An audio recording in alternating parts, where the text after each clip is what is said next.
तो देवादि महादेव और माता पार्वती को अंदर ले जाया गया।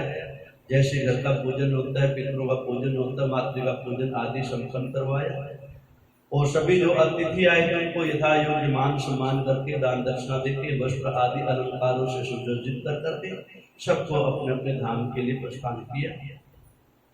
और कुछ दिनों के लिए हिमाचल राज ने प्रार्थना करी प्रभु से, देवादिदेव महादेव से, महादेव आप कुछ दिन यहाँ रुके, कुछ दिन यहाँ पर रुके। पहले ऐसी परिपाटी होती थी, काफी दिन तक रुकते थे। महादेव की कृपा हुई, रुकने का आदेश हुआ। प्रभु की कृपा से महादेव जी रुके वहां पर, कई दिनों तक रुके। बार बार यही प्रार्थना करते, महाराज 2 दिन और, 2 दिन और, 2 दिन और, ऐसे 2-2 दिन करते थे, कई महीनों तक करते हैं। महादेव जी माता पार्वती के साथ में वहां पर हिमाचल राज के घर में, माता मैना के घर में आराम किया, रहे। अब एक सुंदर अवसर आया, माता मैना और हिमाचल राज जी को देवादिदेव महादेव ने प्रार्थना की, महाराज बहुत दिन हो गए हैं, अब तो अपने घर की तरफ जाना चाहिए, तो विदाई होनी चाहिए, क्यों ना शुभ अवसर दे करके विदाई की जाए। आज सुंदर अवसर देखकर देवादिदेव महादेव और माता पार्वती जी को विदाई ले रहे हैं, हिमाचल राज और माता मैना। बोलो शंकर भगवान की।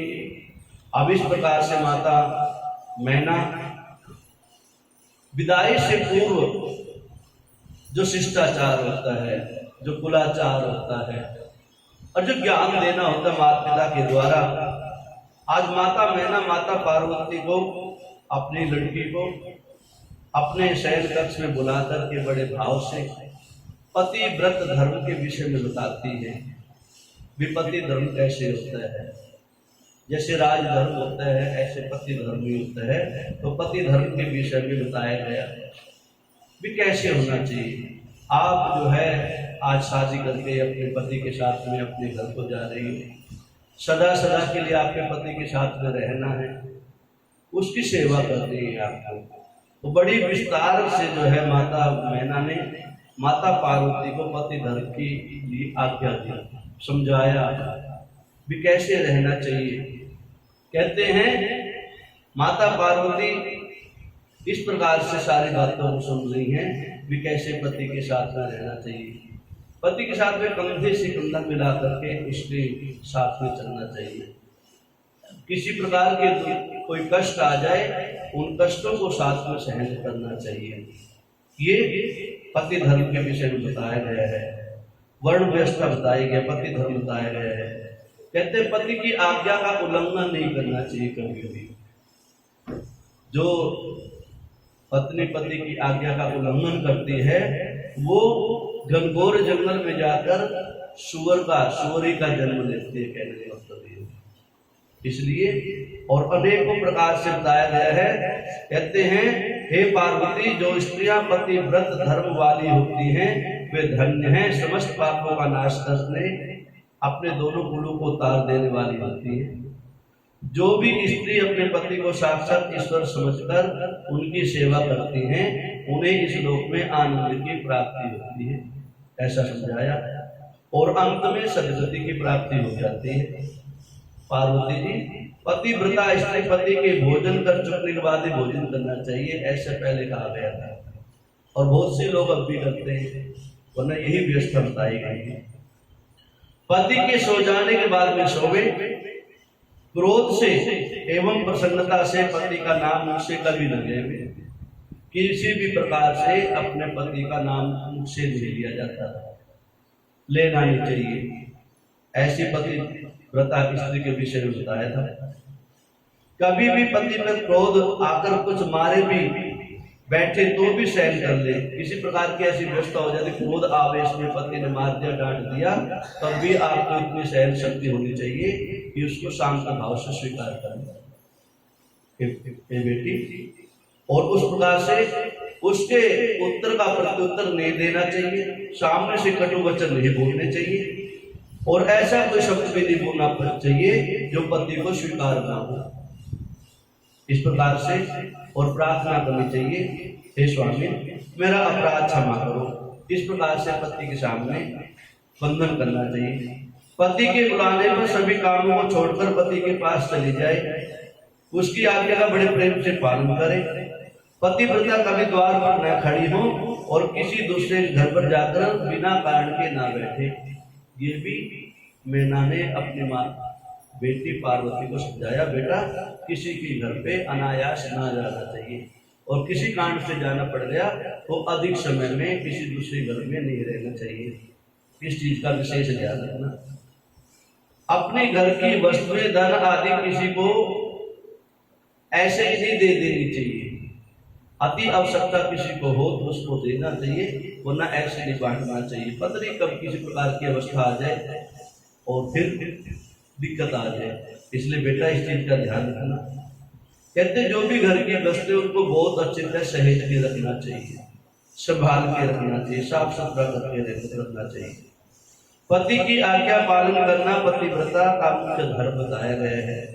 बेटी इस प्रकार से अपने पति की आज्ञा का पालन ही करना। पति की आज्ञा के बिना तीर्थ यात्रा भी नहीं करनी चाहिए, ये बताया गया है। खेल तमाशे किसी स्थान पर न जाए, तीर्थ यात्रा भी ना करें, और तीर्थ स्थान की इच्छा से पति के चरण या पति के साथ में जाना चाहिए। अकेले कभी भी तीर्थ यात्रा में भी नहीं जाना चाहिए। बोल शंकर भगवान। अपने पति की आज्ञा पाकर पति के झूठे अन्न को भी ग्रहण करना चाहिए।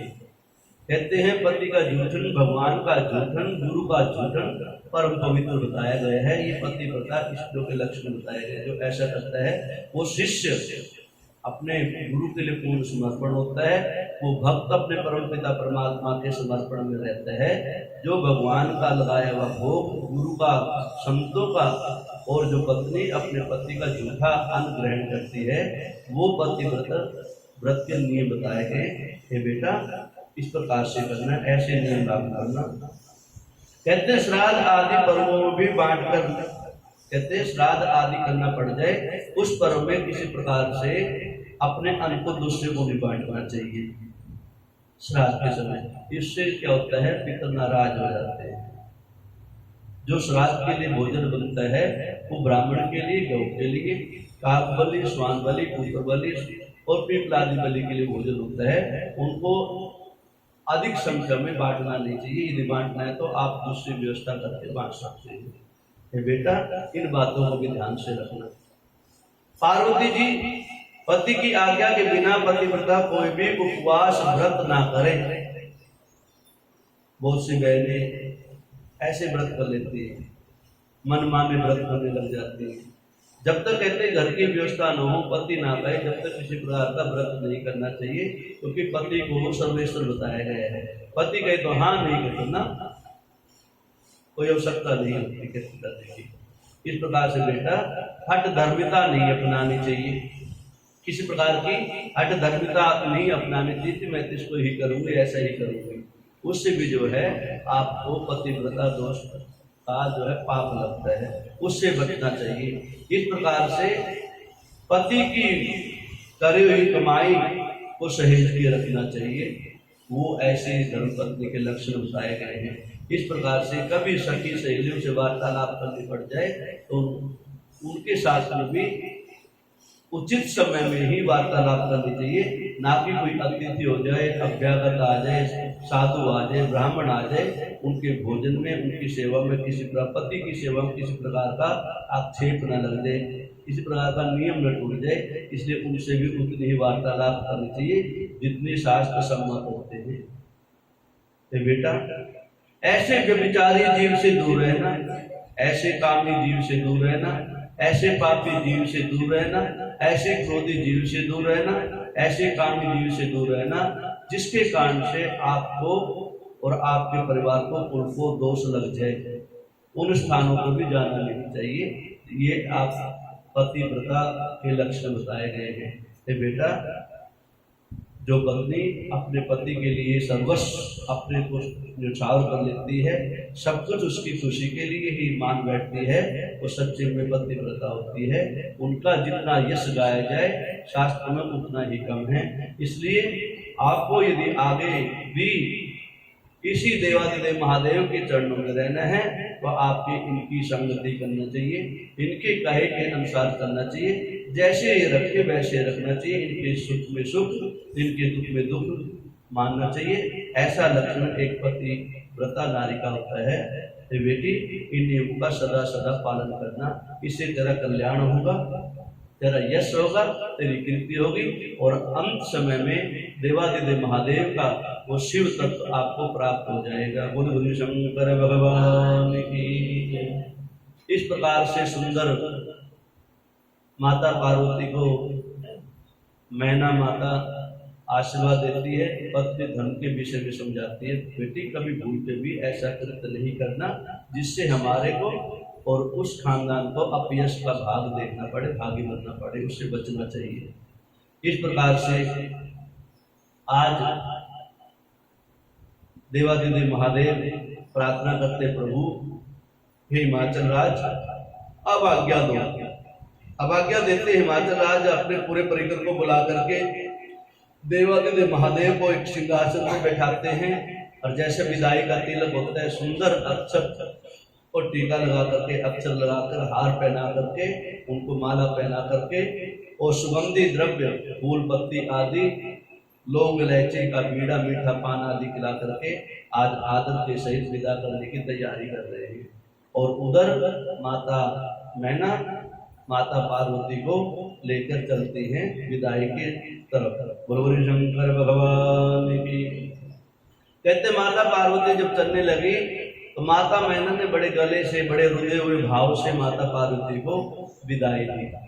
आगे आगे भोले बाबा, पीछे पीछे माता पार्वती अपनी शक्तियों के साथ में पार्वती को लेके आ रही है। सबसे गले लग रही है माता पार्वती और सबको सभी बधाई दे रही है और साथ में ढाढ़स भी बता रही है कि कोई बात नहीं, ये से सबके साथ में चलता है। सबको जो है ना अपने पति के घर में जाना पड़ता है।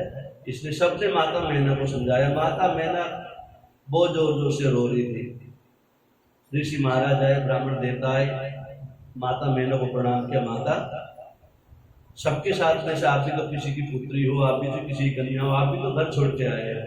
और ये तो देवादिदेव महादेव है, ये पालनहारे हैं, ये सृष्टि के रचने वाले हैं, तो आपको तो किसी प्रकार का सोच विचार ही नहीं करना चाहिए। इसलिए बड़े प्यार से, बड़े भाव से, सुंदर भाव से माता की विदाई करो। आज माता मैना कलश का जल का लोटा हाथ में लिए हुए, पुष्पों का थाल हाथ में लिए, धूपबत्ती सजा के आज जो है देवादिदेव महादेव और माता पार्वती जी का आरती उतारी है और विदाई का टीका लगा के आज सदा सदा के लिए देवादिदेव महादेव के लिए साथ में विदाई कर देते हैं। बोलो शंकर भगवान की जय। इस प्रकार से सुंदर भाव से हिमाचल राज ने और माता मैना ने पार्वती जी और भोले बाबा को विदाई दी और सभी देवता जितने आए हुए थे साथ में, ब्राह्मण लोग जो ठहरे हुए थे, ब्रह्मा विष्णु महेश भी कितने दिन रहे वहां पर कहते हैं, साथ में भोले बाबा थे। सबने आज्ञा ली और कहते हैं आज्ञा लेकर सब अपने अपने धाम को प्रस्थान किए। आज देवादिदेव महादेव और माता पार्वती पहुंच जाते हैं कैलाश पर्वत पे, आनंद से रहने लगे। अब आनंद से रहने लगे, कहते हैं इस प्रकार से जो काफी समय व्यतीत हो गया, जैसे देवादिदेव महादेव की इच्छा थी और जैसे उनको आदेश था ब्रह्मा विष्णु आदि देवताओं को आगे की सृष्टि का क्रम चलाना है, तो उसके विषय में आगे कथा नारद जी कहते हैं पितामह, देवादिदेव महादेव ने कितने दिन तो विहार किया, कितने दिन विहार किया और किस प्रकार से विहार किया, और विहार किया तो आगे सृष्टि का क्रम कैसे चला। और महाराज वो जो तारकासुर नाम का राक्षस था वो कहाँ रहा इतने दिन तक, क्या किया उसने, और उसका कल्याण कैसे होगा तारकासुर को, उसके विषय में। और महाराज जी क्या माता पार्वती देवादिदेव महादेव जब विहार कर रहे थे क्या कोई संतान भी उत्पन्न हुई या बस ऐसे मटर कष्ट मार रहे थे, बस ऐसे घूमने गए थे, उसका भी तो कुछ होगा। कहते हैं नारद जी ऐसी भी व्यवस्था है। लेकिन कहते हैं नारद जी देवादिदेव महादेव को विहार करते हुए गृहस्थ आश्रम में प्रवेश किए, हजारों वर्ष बीत गए और वहां नहीं रहे, कैलाश मानसरोवर वहां से अलग चले गए, सबको छोड़ करके, दुनियादारी को सबको एक तरफ छोड़ करके। कहते कोई बिहार में भंग भी नहीं डालेगा, हमको छेड़ेगा भी नहीं। हजारों वर्ष बीत गए, सबको टेंशन हुई, बाबा को जो है सबसे बड़ा विरागी आदमी, और जब शादी हुई तो सबसे बड़ा भोगी आदमी बन गया। इसलिए कहते हैं देवादिदेव महादेव से बड़ा कोई भोगी नहीं है, और इनसे बड़ा कोई वियोगी नहीं है, और इनसे बड़ा कोई योगी भी नहीं है। तीनों रूप है इनके अंदर। अब देवताओं ने इकट्ठे हुए, ब्रह्मा जी के पास पहुंचे सारे मिलके, विष्णु जी के पास पहुंचे, नारद सारे इकट्ठे हुए। महाराज कई हजार वर्ष बीत गए, हम तो सोच रहे थे सच्ची में ब्रह्मचारी ही है, ठीक है ना, जब तो शादी नहीं करवाई, जब तक शादी करवाई नहीं, और शादी करवाए तो घरवाली के साथ ऐसे हो गया, अपने घर बार को सारी दुनियादारी को भूल बैठा। ये ऐसा कौन सा योगी है? सबको चिंता हुई, महाराज कुछ उपाय करो। लेकिन भोले बाबा का सख्त आदेश था, जब भी हम माता पार्वती के साथ में विहार करें कोई विघ्न नहीं डालेगा। ये सबसे पहले आदेश दिया था। इसलिए हर प्रकार से छुट्टी लेके जाना पड़ता है। किसी का फोन भी नहीं आएगा इमरजेंसी फोन, कहते कहाँ जा रहे हैं, शादी करके हनीमून पे जा रहे हैं, कोई रोक नहीं बीच में, एक हफ्ते का टूर है तो एक हफ्ते का मतलब है तो है। बोले शंकर भगवान की। लेकिन नहीं, एक हफ्ता 15 दिन बीत जाए, एक महीना बीत जाए, 2 महीने बीत जाए, फिर तो टेंशन होनी जरूरी है, होनी भी चाहिए। भोले बाबा ने कहा था जब तक हमारी इच्छा होगी, जब तक विहार करेंगे, हम स्वतः ही विहार से अलग होके आएंगे, वरना नहीं, कोई छेड़ेगा नहीं। अब 1 दिन हो, 2 दिन हो, 4 दिन हो, 5 दिन हो, सृष्टि को चलाने वाला, सृष्टि का पालन करने वाला, सृष्टि का संहारक ही चला जाए तो सृष्टि में तो हलचल रहेगी। अब देवताओं ने देखा क्या क्या जो उपाय क्या किया, जा तो सकते नहीं कोई भी, युक्ति सजाए। युक्ति ये सजाए भी इकट्ठे हो सारे, कैलाश पर्वत पहुंचे, महाराज जी को कुछ पता लगाए, नंदी वृंदी आदि भैया महाराज जी, कहते महाराज जी तो माता जी के साथ में गए हुए, कोई अता पता नहीं महाराज जी का कहां पर है, और ना करने की इच्छा और सख्त आदेश है, कोई करना भी मत। कहता भाई महाराज जी को कुछ पता नहीं लगा, इधर तार का सुर हमको मार खाएगा, ऐसे थोड़ी होता है। तो भी क्या किया जाए, तैयार हो सभी, अब किसको आगे लगाया जाए, किसको बुलाया जाए, कौन पहुंचे वहां पर, बोलो शंकर भगवान की। अब इस प्रकार से जो है सारे इकट्ठे हुए, जैसा नियम था, माता पृथ्वी, नारद जी और इस प्रकार से सारे जब इकट्ठे हुए, एक समाधान ये निकाला भी जाएंगे कहीं नहीं, प्रयास करो हैं कहां पर, पता लगाओ, बस छेड़ना नहीं है, बस उनको कुछ नहीं कहना है, देखो वो कहां पर है। अब सब ढूंढने लगे, नारद जी तो बेचारे हैं ही इस काम के लिए विशेष स्पेशलिस्ट है। नारद जी कहा गया नारद जी आप ही ढूंढो, आप घूमते रहते हो, आपके पास समय बहुत है, और आपको तो हरि चिंतन ही तो करना है, और क्या करना है, घूमते फिरते करते रहे, मारा तो सकता नहीं आपका।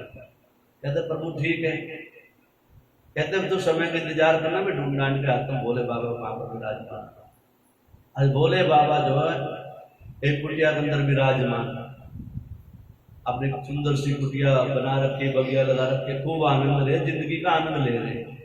नारद जी देखा, नारद जी को पता लगा भोले बाबा यहाँ विराजमान है, सब देवताओं को इकट्ठा किया, महाराज चलो, पता लग गया कहां पर है, कहता अमुक पर्वत पे जो है वो अपनी आनंद में है, चलो जी चला जाए। सब सभी गंध अक्षर पुष्प की थाली लेकर के, माला मूला सजाकर, धूप बत्ती आदि लगाकर, जो भोले बाबा को जिस वस्तुएं, जो सारी जो वस्तुएं उनको प्रिय थी, वो सारी वस्तु लेकर जो है सभी देवी देवता जो है इकट्ठे हुए और भोले बाबा के सामने प्रकट हो गए। बोल बोले शंकर भगवान की। कोई आवाज नहीं लगाई किसी ने, हे महादेव हम आए नहीं, बस आरती उतार रहे, बाहर खड़े वाले भजन गा रहे हैं। क्या कह रहे?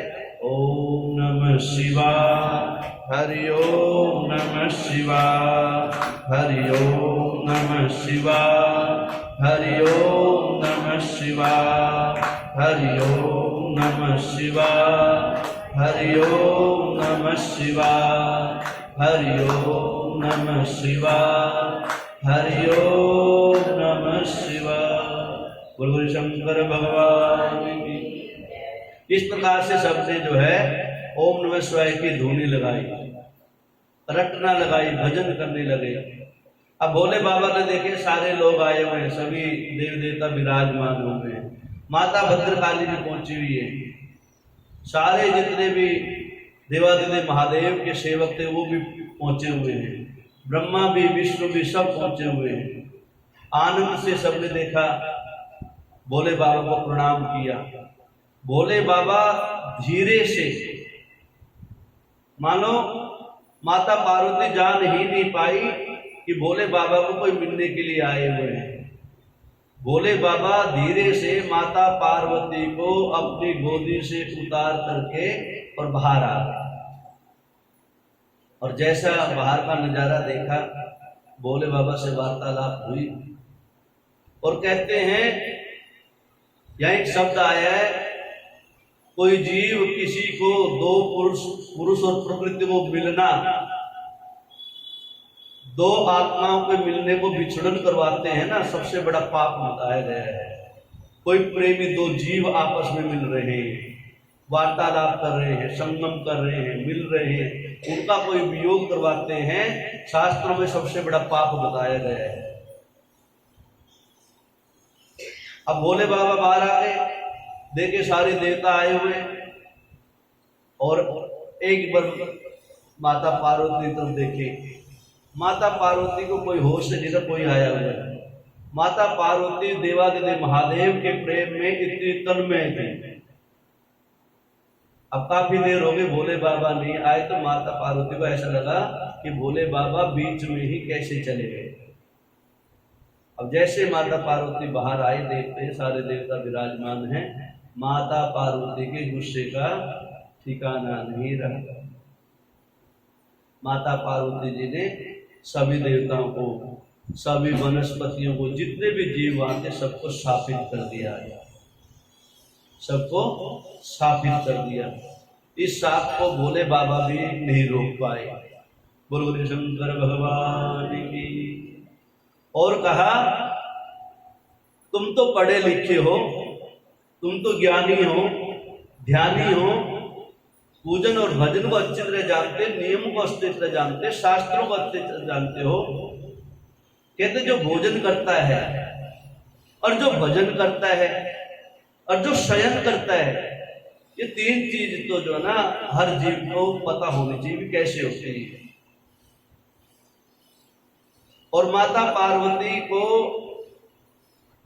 माता मैंने भी ये बता रही थी, पति व्रत धर्म के विषय में ये शब्द भी बताया था उन्होंने। तेरा बेटा कहते बिल्कुल प्राण, यदि प्राणों की बलि चढ़ रही हो उस समय तो कह नहीं सकते, वरना भोजन और भजन और शयन, इन तीन चीजों की व्यवस्था जो धर्म पत्नी जो करती है अपने पति के नियम से, तो उसके जीवन में किसी प्रकार के संकट नहीं आ सकते। ये बात को समझाई। भोजन कहते एक पत्नी को इतनी सुंदर व्यवस्था से भोजन बनाना चाहिए अपने पति के लिए। कहते जितने सुंदर भाव से, मान लो ठाकुर को भोग लगाना है, गोविंद को भोग लगाना है, कोई अतिथि आ जाए उसके लिए भोजन तैयार करना है, तो उस पत्नी का भी कर्तव्य यही बनता है कि अपने पति की सेवा में कितने सुंदर भोजन की व्यवस्था करें।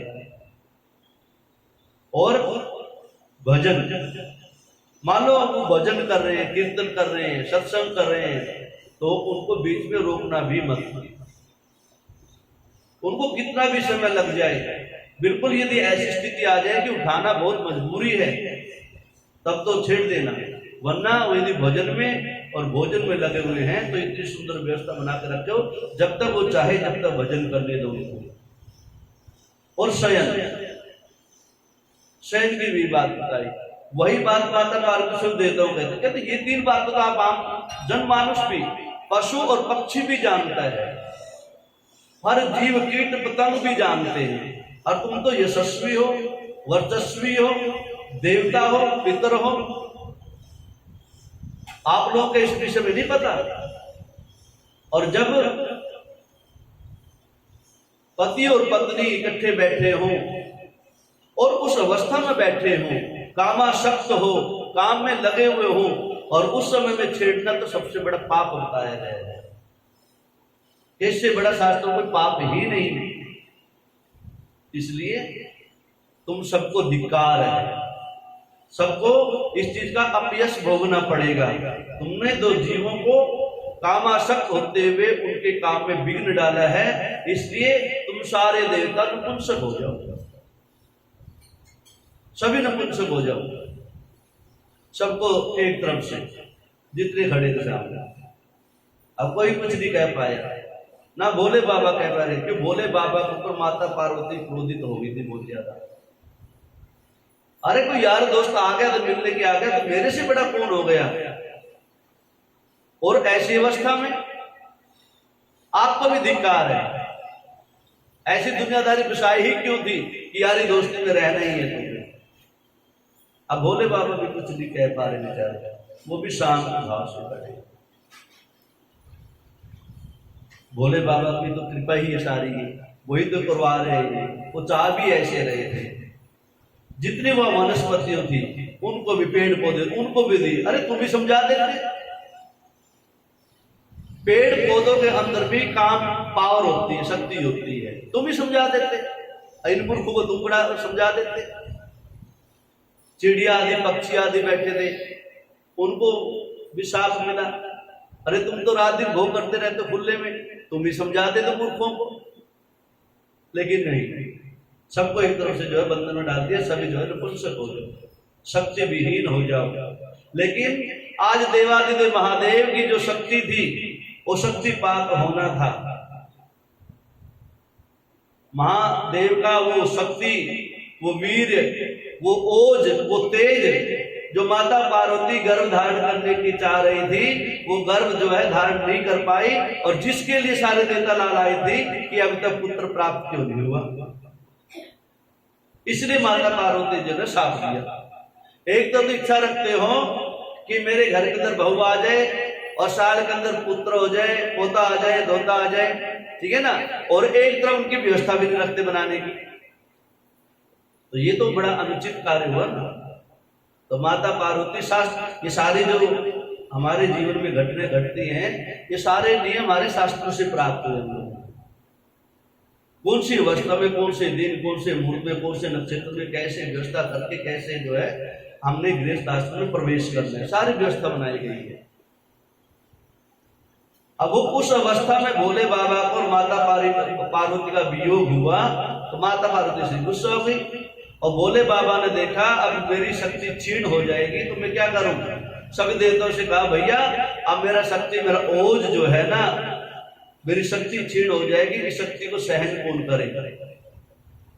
भोले बाबा का वो बिंदु, वो वीर का बिंदु जो है किसी को सहन करने लायक नहीं रहा। कौन सहन करे उसको, किसको दिया जाए। कहते हैं बहती नदी में उसको छोड़ दिया गया, वहां पर भी सहन नहीं हो पाया। अग्नि की ज्वाला, अग्नि का हवन कुंड तप रहा था, और एक ऋषि उस अग्नि के हवन कुंड की तप में लगे हुए थे, यज्ञ चल रहा था। सबने मिलकर के सभी देवताओं ने कहा महाराज हे अग्निदेव आप ही कुछ करो, आप ही कुछ कर सकते हो। और ये कोई शक्ति पुंज ऐसा वैसा शक्ति पुंज नहीं कि कोई सहन कर पाएगा, ये तो कोई देव ही सहन कर सकता है। और महादेव की कृपा से जो ना अग्निदेव के अंदर सबकी आहुति दी जाती है। आपकी कृपा हो जाए तो हे अग्निदेव आप इस शक्ति पुंज को अपने गर्भ में धारण कर लो। अग्नि की ज्वाला लपटे उठ रही थी, अग्निदेव ने उस ज्वाला को, उस शक्ति पुंज को अपने यहाँ पर अपने उदर में प्रवेश कर लिया। वो इतना शक्तिशाली था। कहते इस प्रकार के करते करते करते जो है वो समय व्यतीत हो गया और उधर से सारे देवता वो अपना आशीर्वाद लेके माता पार्वती का सब नपुंसक हो जाए, सारे गए अपने अपने धाम को, सब पहुंच गए। सबके मन में यही कि देवादिदेव महादेव का शक्ति पुंज कहां पर होगा। जल में भी नहीं समा सका, स्थल में नहीं समा सका, अग्नि में गया हुआ है, अब आगे क्या स्थिति होगी। कहते हैं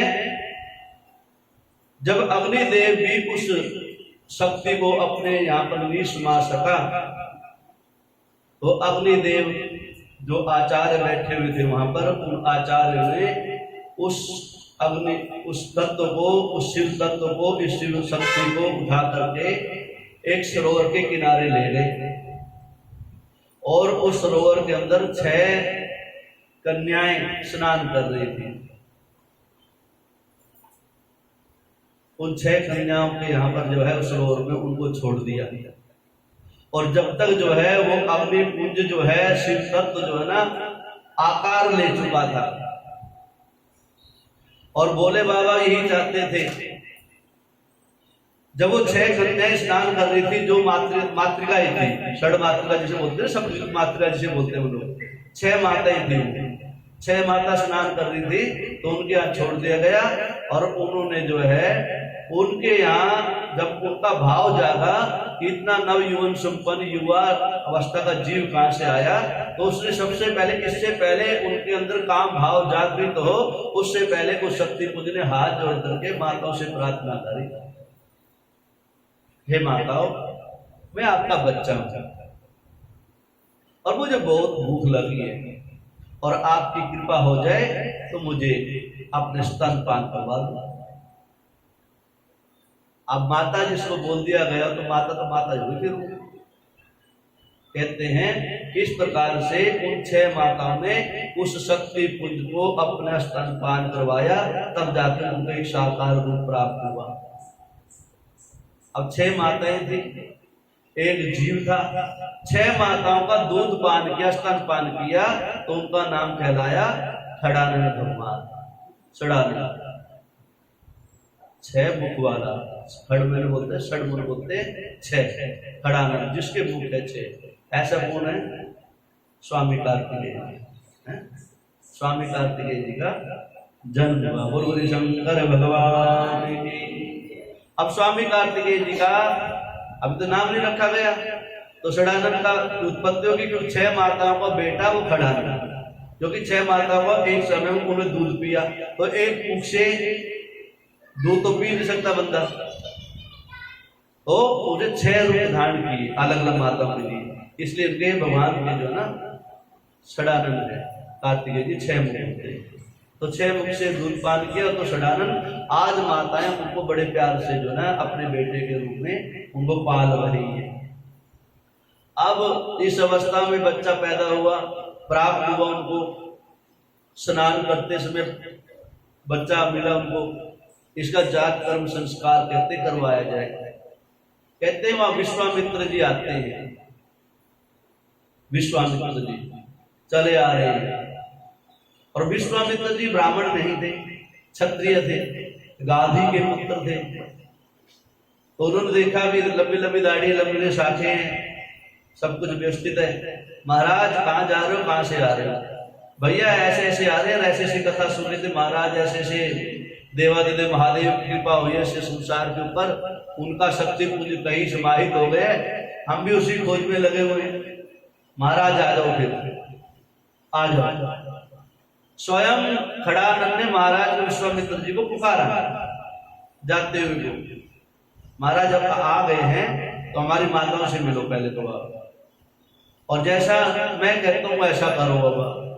तेरे क्या करना है?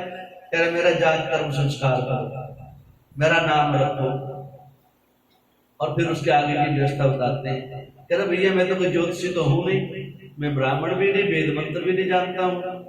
क्या तो सारा ज्ञान मैं दूंगा, षडानन भगवान ने कार्तिकेय जी ने विश्वामित्र जी के ऊपर कृपा करी, सारा ज्ञान उनके अंदर भर दिया। और कहते हैं ऋषि, आज से आपका नाम ऋषि नहीं ब्रह्मर्षि कहलाओगे। सारा ज्ञान आपको प्राप्त हो जाएगा, आज से ब्रह्मर्षि कहलाओगे। आज से आपको कोई जो ना क्षत्रिय नहीं कहेगा, आप क्षत्रिय होते हुए जो ब्रह्मर्षि कहलाओगे। उसके बाद में जो है विश्वामित्र जी को ब्रह्मर्षि कहने लगे थे। गुरु शंकर भगवान की। इस प्रकार से ब्रह्मर्षि ने उनका नाम रखा।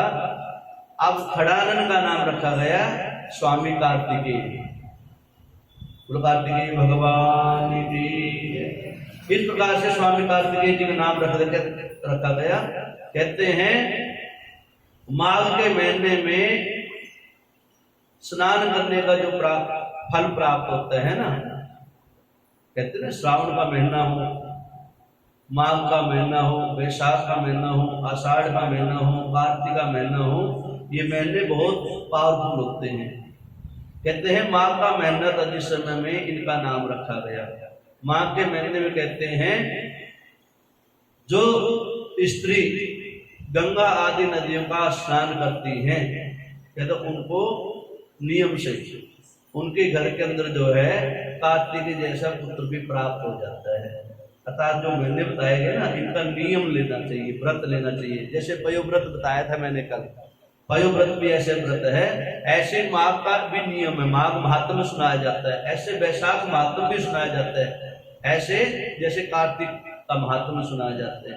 कार्तिक हुआ, माघ हुआ, श्रावण हुआ, इन महीनों की एक कथाएं, विशेष कथाएं हैं और इनमें व्रत पूजन विशेष होते हैं।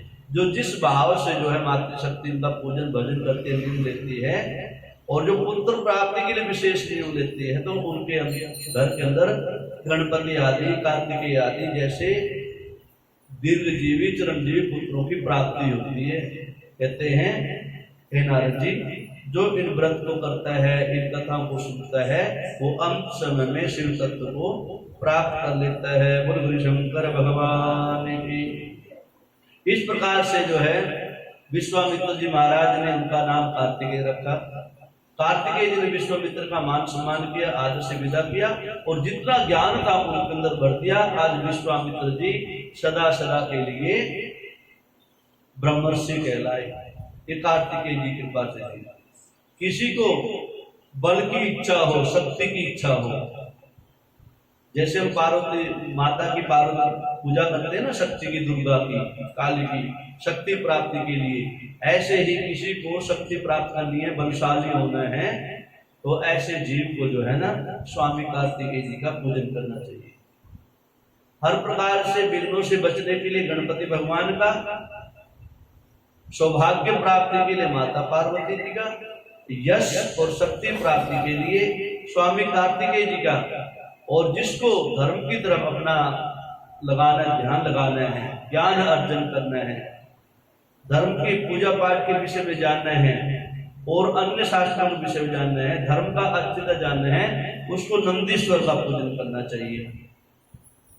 और किसी प्रकार की कोई ग्रह दशा विपरीत हो जाती है, किसी प्रकार की, मानो भौतिकवादी जो भी संसाधन आपको चाहिए जीवन में, तो भोले बाबा को केवल जल चढ़ाने मात्र से सारी वस्तुएं प्राप्त हो जाती हैं। ऐसे हैं मेरे देवादिदेव महादेव, जो थोड़े ही कर्म से प्रसन्न हो जाते हैं, खुश हो जाते हैं। इसलिए कहते हैं मेरा भोला सबको देता अपने खजाने से, जो कुछ मांग लो भोले बाबा दे देते हैं। कहते हैं इस प्रकार से स्वामी कार्तिकेय जी की जन्म की कथा जो सुनता है, वो अंत काल तक, चिरकाल तक देवादिदेव महादेव की शरणागति की प्राप्ति कर देता है। गुरु शंकर भगवान की। अब इस प्रकार से चर्चा चल पड़ी, और उधर बहुत समय व्यतीत हो गया। सारे देवता भी अपने शाप को दूर करवाना चाह रहे थे, और शाप कैसे दूर हो, माता पार्वती कैसे खुश हो। माता पार्वती जब भी खुश हो सकती है जब देवादिदेव महादेव का शक्ति पुंज का पता लग जाए कहां पर है। द्वारा से खोज चल रही है उसी की। अब विश्वामित्र जी जा रहे थे, विश्वामित्र जी की चर्चा हो गई चलते चलते नारद जी से। नारद जी से राधे राधे बोले, भैया कहाँ से आ रहे हो महाराज जी, ऐसे ऐसे आ रहे हैं। कहते एक अजीब नजारा देख के आ रहा हूं भैया। क्या देख के आ रहे हो? कहते ऐसे ऐसे नजारा देखा, जिस बच्चे का मैंने जात कर्म संस्कार किया, जिसका नाम रखा, उसी से मैंने ज्ञान प्राप्त किया। ये पहली बार हुआ होगा कोई बच्चे से ज्ञान लेकर के ना, फिर ज्ञान के द्वारा उसका नाम संस्कार करेगा। महाराज ऐसा तो कोई बिरला ही हो सकता है। कहता हाँ, निराला ही है उसको। कहते कहाँ प्राप्त हुआ? कहते प्राप्त किया हुआ 6 माताएं थी, 6 माताएं उसको स्तनपान करवा रही थी, उन्होंने बताया। महाराज जी ने पहली बार पता लगा, एक पुत्र हो 6 माताएं हो, 2 माता हो, एक पिता हो, ये तो सबने सुना, लेकिन 6 माता तो आज तक नहीं सुनी थी। कहते कोई तेजस्वी ओजस्वी ही कोई जीव होगा ऐसा। क्या महाराज जी ऐसा ही है। और उसके चेहरों को देख करके, उसकी आकृति को देख के, उसके भाव को देख के, उसके ज्ञान के देख के और उसके कर्मों को देख के, छोटी सी अवस्था में ही बड़े बड़े राक्षसों का संहार करने वाला वो जीव है। बिना अस्त्र और शस्त्र के उनके बाजू में इतना बल है कि मैंने देखा कई दुष्टों को मारते हुए, इकट्ठे कई दुष्टों ने उनको प्रहार किया, लेकिन सबको उसने काल के गाल में समाहित कर दिया। महाराज भी तो कोई बिरला ही जीव है। नारद जी तो भी चाह ही रहे थे, महाराज जी कौन सी दिशा में से कहां से आ रहे हो? महाराज वहां से आ रहे हो, शहर से आ रहे थे। नारद जी पहुंच गए, राधे राधे अपना गुणगान करते हुए। देखा भी जीव तो ऐसे ही लग रहा है। और कहते हैं जो ब्रह्मर्षि हो, रात दिन भगवान का ही चिंतन जो करता रहता हो, उसको कुछ न कुछ किसी जो सामने वाला जीव होता है उसके चेहरा पढ़ने की कला आ जाती है, रेखा पढ़ने की कला आ जाती है। उसे देखा ये जीव तो ऐसे ही यशस्वी जीव है, और मान लिया देवादिदेव महादेव की ही शक्तिपात है ये, और कोई ही नहीं है। महादेव की कृपा से ही ऐसे चल रहे हैं। दौड़े दौड़े पहुंचे पितामह ब्रह्मा के पास में। हे पितामह, आज मैंने आप लोगों की सारी टेंशन दूर करने का उपाय खोज लिया। ब्रह्मा जी चौंक गए, भैया कहाँ से आए, कैसे पता लगा? फिर पता लगा मैं देख के आ रहा हूँ, अपने आंखों से देख के आया हूँ, और संसार में पूरी त्रिलोकी में ऐसा जीव है ही नहीं। ब्रह्मा जी विष्णु के पास पहुंचे, विष्णु जी सारे इकट्ठे हुए, भैया चलो जाए। आज सभी जो है पूरे अपने परिकर को लेके ब्रह्मा जी, विष्णु जी, सप्तऋषि, पितरलोक से सारे पितृश्वर भगवान सारे इकट्ठे होते हैं। आज उस जीव के पास पहुंचते हैं और देखते हैं कि सच्चे में ये देवादिदेव महादेव का ही शक्ति रूप है, उन्हीं का तेज है, उन्हीं का तेज पुंज है ये। सबने देखा, सबने मिलकर के कार्तिकेय जी को आवाज लगाई, परिचय करवाया अपना अपना, और कार्तिकेय जी सबको पहचान गए और मातृकाओं से प्रार्थना करी सभी देवताओं ने, हे देवियों, आप बड़ी सौभाग्यशालिनी हो कि आपने इतने यशस्वी पुत्र को पाला। आप इनकी जन्मदात्री तो नहीं है, लेकिन धर्म की माता तो सब हैं। महाराज आप कौन हो? अब मातृकाएं हैं, देवता को ना पहचाने, लेकिन जब दुनियादारी के चक्कर में हो जाते हैं ना, जब कई बार अपने को भूल बैठते हैं।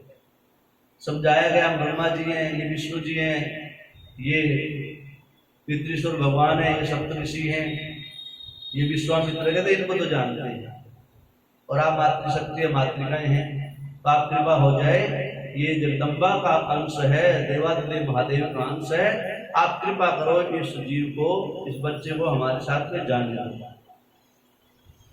अब जिसके साल 6 महीने जिस जीव को स्तनपान करवाया हो, वो कैसे माता हो, उस पुत्र को अपने से वियोग कैसे होने दे।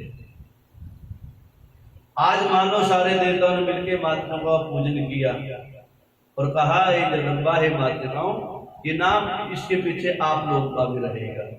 ठीक है ना। और ये तो महादेव की कृपा है, महादेव का ही आदेश है, महादेव ने ही ऐसी सृष्टि का निर्माण करना था, निर्धारण करना था। इसमें ना हमारा कोई वो है, और हमारे ऊपर ऐसा ऐसा अपयश लग गया है कि हमारे को साफ मिला हुआ है।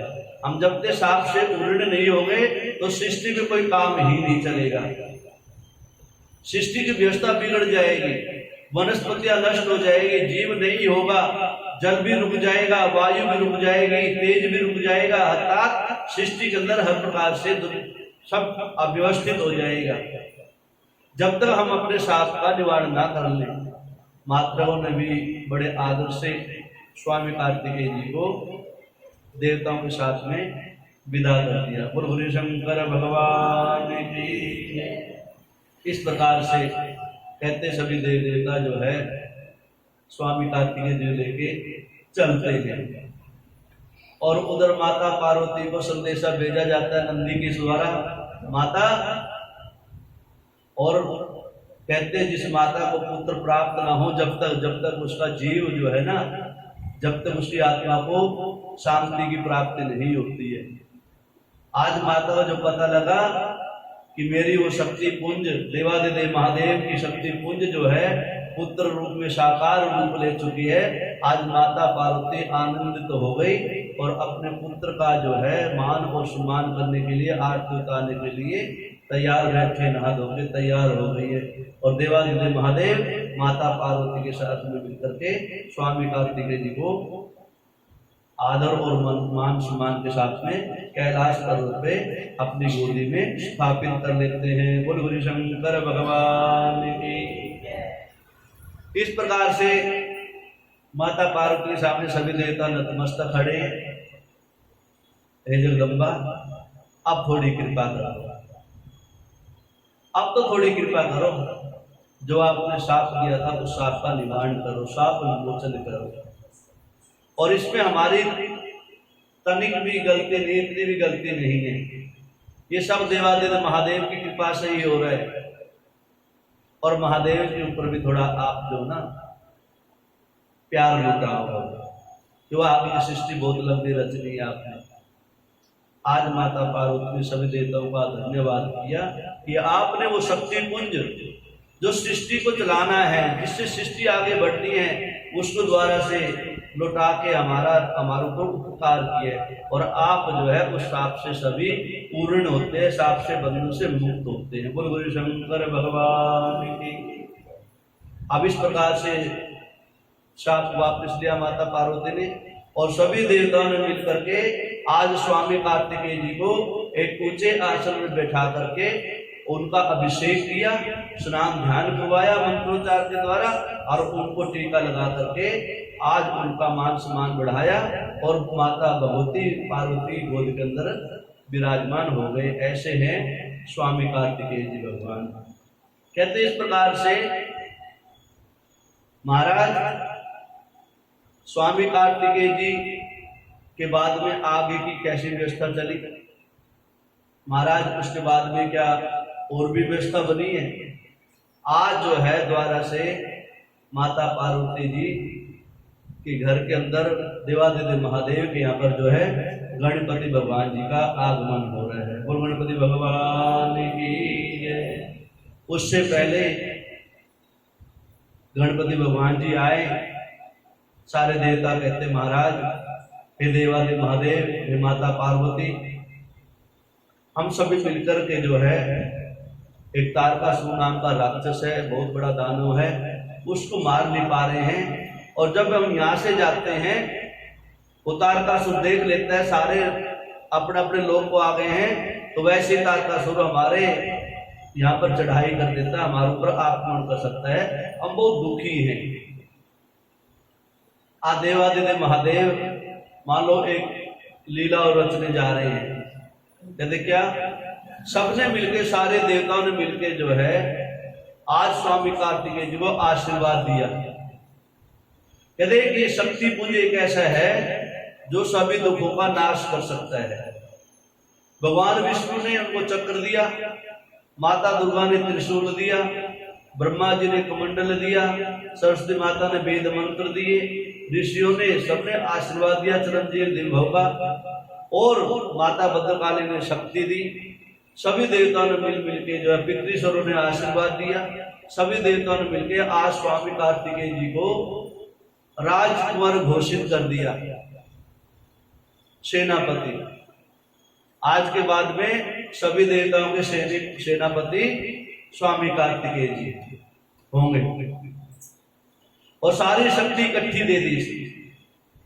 अब स्वामी कार्तिकेय जी के हाथ में अस्त्र शस्त्र बल बुद्धि विद्या सब कुछ प्राप्त हो गई, और भोले बाबा से प्रार्थना करी है, भोले बाबा स्वामी कार्तिकेय जी को आदेश दो वो तारकासुर का वध कर दे। गुरु शंकर भगवान की। इस प्रकार से स्वामी कार्तिकेय जी को देवादिदेव महादेव की कृपा से आशीर्वाद प्राप्त होता है, और कहते हैं बेटा हे कार्तिकेय, देवताओं का कार्य हित करने के लिए, धर्म का कार्य हित करने के लिए, सच्चे काम के अंदर यदि किसी को बलि चढ़ गई किसी की, तो समझ लेना सदा सदा के लिए शिव तत्व को प्राप्त कर लिया। धर्म के लिए लड़ते लड़ते जो जीव प्राण न्यौछावर कर लेता है, वो समझ लेना धर्म की रक्षा करते करते जिसने अपने आप को न्यौछावर कर दिया, धर्म सदा उसकी रक्षा करता रहेगा। इसलिए बेटा देवताओं के कार्य के लिए आप इन आयुधों को, हथियारों को हाथ में लो, और जैसा देवता लोग कह रहे हैं वैसा इसका कार्य सिद्ध करो। आज स्वामी कार्तिकेय जी मान लो सारे देवताओं का कार्य हित करने के लिए आज सेनापति के रूप में रथ में आरूढ़ होते हैं, रथ में बैठते हैं, और सारे देवताओं का कार्य सिद्ध करने के लिए तारकासुर से लड़ने के लिए समुद्र के किनारे पहुंच जाते हैं। गुरु शंकर भगवान की। इस प्रकार से स्वामी कार्तिकेय जी की सेना के अंदर सारे देवता विराजमान, और उधर तारकासुर ने देखा सारे देवता इकट्ठे होके आज किसी नव यौवन संपन्न जीव को अपने साथ में लाए हैं, सेनापति बनाकर लाए हैं। परिचय कराया जाता है। अभी तक तारकासुर को पता ही नहीं था, अभी कोई कार्तिकेय भी कोई सेनापति है जिसके पास इतनी शक्ति पुंज है, अर्थात देवादिदेव महादेव की जितनी शक्ति थी, देवताओं की जितनी शक्ति थी, वो स्वामी कार्तिकेय जी के अंदर समाहित थी। अब हर प्रकार से साम दाम दंड भेद से युद्ध चल रहा है, घनघोर युद्ध हुआ, लाखों करोड़ों की संख्या में जो है राक्षस मारे गए, लेकिन तारकासुर आज भी नहीं मारा जा रहा। बड़े बड़े सेनापति, बड़े बड़े देवता लोग लड़ रहे हैं, युद्ध में आ रहे हैं। माता भद्रकाली भी पहुंची हुई है, माता भद्रकाली खप्पर हाथ में ली जा रही है और खून पी जा रही है। और माता भद्रकाली के विषय में बताते हैं, माता भद्रकाली को एक ही आदेश था, जब देखा देवताओं ने युद्ध समाप्त नहीं हो पाएगा और ये तारकासुर सारे देवताओं को मार देगा, देवता लोग मिलके 5-10 राक्षसों को मारते थे, उससे पहले तारकासुर की सेना हजारों की संख्या में देव सेना को मार देती थी। तो तारकासुर को मारने के लिए कहते हैं स्वामी कार्तिक दिन माता भद्रकाली का आह्वान किया, हे जगदम्बा, हे मातृमाओ, आपका तो मैंने स्तनपान किया है, आप भी तो कुछ सेवा करो हमारी, आप भी तो पहुंचो अपना रूप धारण करके। तब माता भद्रकाली आई थी और माता भद्रकाली का एक आदेश था, हे जगदम्बा, बस आप एक ही काम करना, काटने पीटने का काम हमारा, बस आप तो अपना खप्पर लेके रखना, जितने भी मुंड गिरे नीचे गिरने ही देना, बस मुंडों को, तो उनका एक भी कतरा नीचे मत गिरने देना, क्योंकि राक्षसों का आशीर्वाद था, राक्षसों का जितना खून की बूंद नीचे गिरती थी उसमें से 1000 राक्षस पैदा हो जाते हैं साथ साथ में, और देवताओं को गिरता था एक भी पैदा नहीं होता था। बस ये राक्षस में, और कहते हैं ना अच्छे आदमी और बुरे आदमी ये काम होता है, बस ये समझना। मैंने बताया था ना, हमारे अंदर दो मनुष्य चलते, 2 बुद्धि चलती है हमारी, एक तो क्रोध चलता है, एक प्रेम चलता है, एक सतोगुणी होती है विद्या हमारे पास बुद्धि, एक रजोगुणी विद्या बुद्धि होती है, तमोगुणी जिसे कहते हैं। जब हमारे अंदर तमोगुणी विद्या हो जाती है, फिर हम अगले आदमी को सोचते नहीं आदमी क्या है, पति है, ससुर है, गुरु है, महाराज है, भगवान है। बस तमोगुण जब विद्या जागृत हो जाती है, फिर हमारे अंदर तमोगुण व्याप्त हो जाता है। फिर उसके ऊपर जो है उसका यश अपयश कुछ नहीं देखते हम लोग। जो वाणी से निकले वो कहना है, जो मन में आए वो कहना है। और भगवान ये कहते हैं भैया बुद्धि भगवान ने दे रखी, बुद्धि का प्रयोग करो। तमोगुणी विद्या का कभी प्रयोग नहीं करना चाहिए। जिस दिन तमोगुणी विद्या बुद्धि हमारे अंदर प्रवेश करेगी, उस समय हमारे अंदर राक्षस प्रवृत्ति जागृत हो जाती है। और राक्षस प्रवृत्ति जब जागृत हो जाएगी, थोड़ी देर तो ऐसा लगेगा कि हम अच्छा कर रहे हैं, लेकिन थोड़ी देर के बाद में सिवाय अपयश के कुछ नहीं प्राप्त होगा। इसलिए शास्त्र बार बार ये संबोधन करते हैं, ये बोलते हैं बचना चाहिए, कटु वचन से बचना चाहिए, असत्य संभाषण से बचना चाहिए। आगे सारे विचार आएंगे कि कैसा कैसा जीव कैसे कैसे नरकों में जाएगा। अब इस प्रकार से माता भद्रकाली अपने खरपर को लेकर के जो है जैसे जैसे राक्षसों की सेना मरते जा रहे हैं, सबका खून का एक एक कतरा जो है अपने खरपर में लेते जा रही है और पान करते जा रही है। तब जाके कहीं तारकासुर नाम के राक्षस का नंबर आया। वरना आदिकाल से कल्पांतरों से ये सृष्टि चली आ रही है, राक्षस ऐसे देवताओं के पीछे पड़े हुए हैं।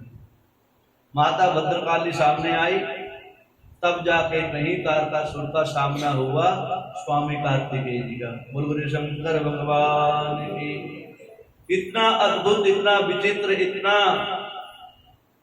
कई वर्षों तक चलने वाला युद्ध हुआ स्वामी कार्तिकेय जी के बीच में और तारकासुर के बीच में।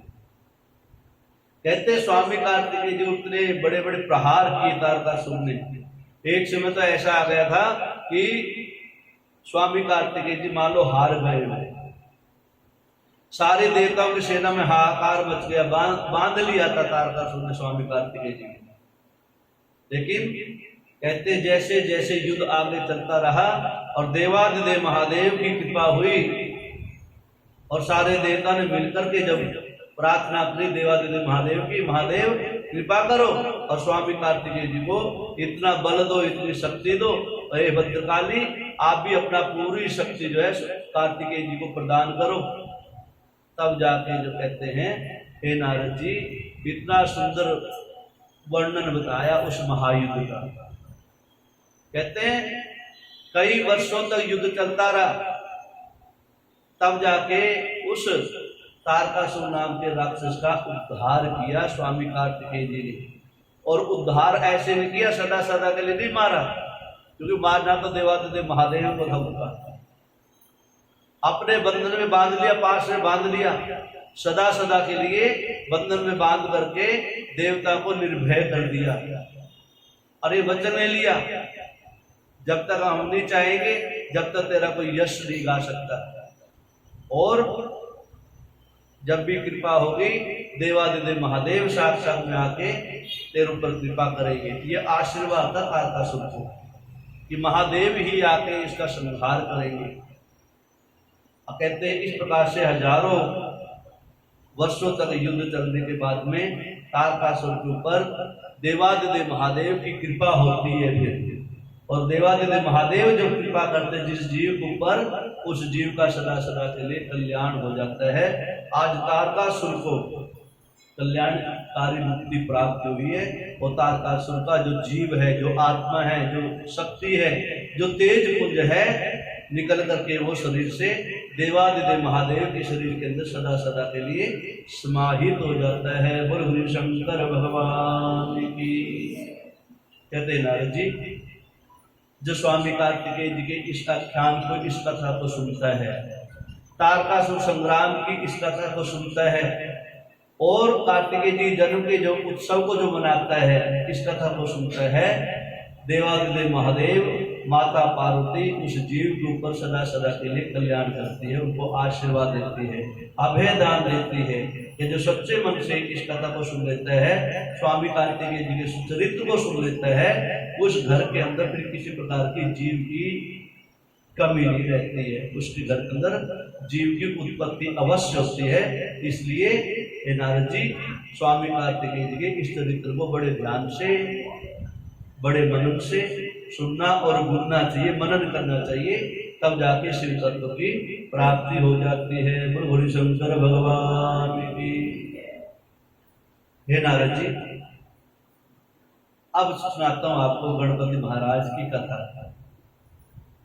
नारद जी पूछते हैं, महाराज स्वामी कार्तिकेय जी का युद्ध बताया आपने, अब आगे की व्यवस्था जैसे आप बता रहे थे वो कथा पूरी कर दो। गणपति महाराज जी का जन्म कैसे हुआ, गणपति महाराज जी कैसे आए? कहते वैसे तो माता पार्वती देवादिदेव महादेव से इतनी खुश नहीं थी उस समय तक, लेकिन जब स्वामी कार्तिकेय आ गए तो माता पार्वती खुश हो गई। तो आज माता पार्वती खुश हो गई तो एक दिन माता पार्वती खुश अवस्था में बैठे हुए थे, भोले बाबा कहने लगे, देवी बहुत दिन हो गए मेरे घूमे फिरे, बहुत दिन हो गए घूमने नहीं गया मैं कहीं पर भी, यदि तेरी आज्ञा हो तो मैं जाऊं थोड़ा घूमने। और भोले बाबा ने जब भी घूमने या कुछ भी ऐसा किया ना तो उस समय कुछ न कुछ सृष्टि का एक अलग ही नियम बनाया। माता पार्वती ने कहा, भोले बाबा कहाँ जाओगे, सारे देवता रोज मिलने आ जाते हैं, फिर किससे मिलने जा रहे हैं, ये भी बड़ी विकट स्थिति है। हाँ, कई बार कहते हैं अभी अयोध्या क्या करने जाना, भगवान श्री रामचंद्र जी विराजमान है, वैष्णो देवी क्या जाना, माता जी विराजमान है, वृंदावन क्या करने जाना, बांके बिहार जी अखाटरिया में खाजू क्या करने जाना, अमरनाथ जी के भोले बाबा विराजमान है। अरे भैया कभी तो जाने दो, सारा ही काम के पूजा भजन के लिए आते हो तो आने की थोड़े लगाया सारा दिन, और भी तो कुछ काम होगा। अरे और भी तो कहीं घूम के आने पता और कोई देवता मिल जाए, ये हम लोग सबके मन में संशय रहता है, चिंतन रहता है। मान लो कोई चल जाता है तो कभी कभी जो है यात्रा पे जाने देना चाहिए पति देव को। बोलो राधा, हाँ हाँ जाना चाहिए, जाने देना भी चाहिए, या तो साथ में चल पड़ो, नहीं तो और क्या, नहीं जा तो साथ में चल पड़ो, नहीं जा तो वो जाने दो। हाँ, बोलो गुरु शंकर भगवान की। अब बोले, आप देखो अपनी तरफ से कोई कथा नहीं कह सकता, न बना सकता, एक कथा सुन के दूसरी कथा जरूर बना सकता है, अपने ऊपर लागू कर सकता है, वरना कथा नहीं बना सकता कोई भी। कोई कहते थे महाराज जी, कई माताएं कह देते हैं महाराज जी उनकी कथा सुन के आए थे, मैंने जी कैसी थी, कहते कुछ आनंद सा नहीं आया, मजा नहीं आया। आनंद तो कहते ही नहीं असल में, मजा नहीं आया। मैंने क्यों जी, चाट पकौड़े नहीं मिले, कहते नहीं नहीं नहीं, नहीं। फिर क्या, फिर अपनी अपनी बातें सुनाने जा रहे थे, अपनी अपनी बातें ही सुनाए जा रहे थे। मैं जी क्या बात सुनाई उन्होंने, कहते जी मैं वहां गया था, मैं वहां गया था, मैं भी वहां गया तो वहां की तो कथा सुनाई होगी ना। हाँ ये तो सुनाई थी, मैं रामेश्वर गया था। मैं फिर रामेश्वर की कथा सुनते ना, उनके ऊपर क्यों ध्यान दिया आपने। कभी एक बार वृंदावन गया, वहां ऐसा हुआ, अरे वृंदावन गए ना वो, कहता हाँ गए, मैंने वृंदावन बाकी बिहार जी का दर्शन कर लेते आप उनकी कथा में, आप क्यों टेंशन लेते हो। वो जहां जहां गए वहां का उदाहरण देना पड़ेगा उनको, सारी कथा कैसे इसमें से पढ़ पढ़ के सुना देंगे, उदाहरण तो जो है देना पड़ेगा किसी न किसी को। अब स्वामी कार्तिकेय जी जब लड़ रहे हैं तारकासुर से, तो ये तो बताना पड़ेगा ना भी हर जीव के अंदर 3 प्रकार की प्रकृति होती है, सतोगुण भी होता है, रजोगुण भी होता है, तमोगुण भी होता है। वही गुण हमारे अंदर होते हैं। यदि हम उन गुणों को अपने जैसे शास्त्रों में नियम बताए गए हैं वैसे लागू नहीं करेंगे तो हमारी भी वैसी दुर्गति हो जाएगी। सतोगुण होगा तो पूजा भजन कीर्तन में बैठे रहेंगे, आनंद लेते रहेंगे। रजोगुण आ जाएगा तो तड़क भड़क में रहने लग जाएंगे। तमोगुण आ जाएगा तो 2 कथा सुनने जा रहे हैं, कहते कहाँ जा रहे हो बहन कथा सुनने, अरे आप 1 घंटे थोड़ा पार्क में गप्पे मार ले, फिर सुन लेना, प्रसाद के समय चल पड़ेंगे, भीड़ बढ़ा देंगे। अब इसमें पंडित जी ने अपनी तरफ से क्या कह दिया, महाराज जी ने अपनी तरफ से क्या कहा है, ठीक है ना। शीला माता शीला माता रुमा 1 घंटा खड़े होके गप्पे मार रहे बाहर, ठीक है ना। तो किसी ने कहा जी यहाँ तो कह रही थी जल्दी कथा कर लो, है 6 बजे कथा पूरे कर देना, 6:15 बजे, और 1 घंटा बाहर खड़ी है, तो अगले दिन तो बोलना पड़ेगा ना भैया 6:30 बजे कथा सुनना।